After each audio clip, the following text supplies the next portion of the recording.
This audio bite is about purposes of a text. If you remember, Alex talked about G, A, P, or gap. This is a way of remembering genre, audience, and purpose. We covered the first two of these, so now we're going to deal with purpose. Basically, purpose is what the passage is trying to do.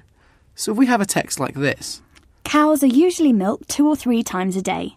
On average, they produce 30 litres of milk a day, but they also produce about 200 litres of gas.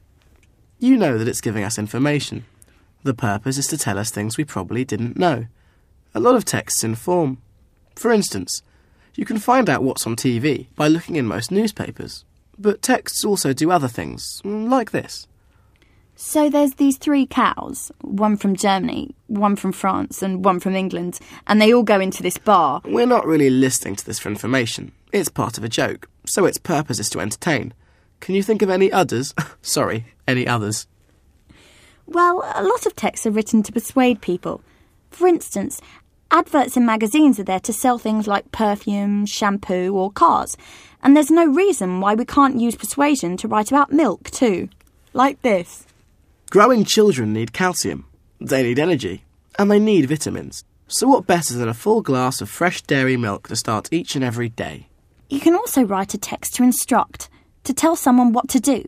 And things like recipes are obvious examples of telling people exactly what they should do. Like this. Now pour half a pint of milk into a saucepan.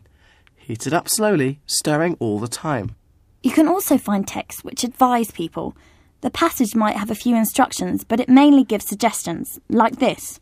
If you are planning to get a tan, go carefully at first. You should use a sun cream right from the start. If there's no shade, you ought to wear a hat as well. And you can find texts which explain, which tell you why. So if someone asked me why I like EastEnders, I'd say something like, the storylines are good.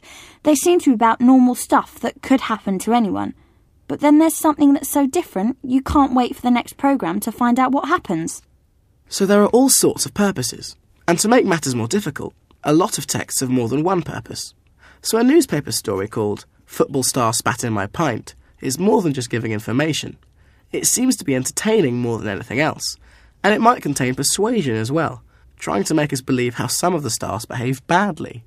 Your job is to spot the gap, sort out what the genre, audience and purposes are, and then show how these are tied to the language the writer uses.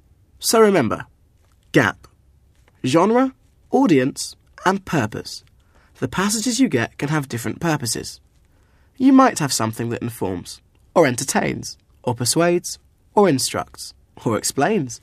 And you can have a passage which has more than one purpose.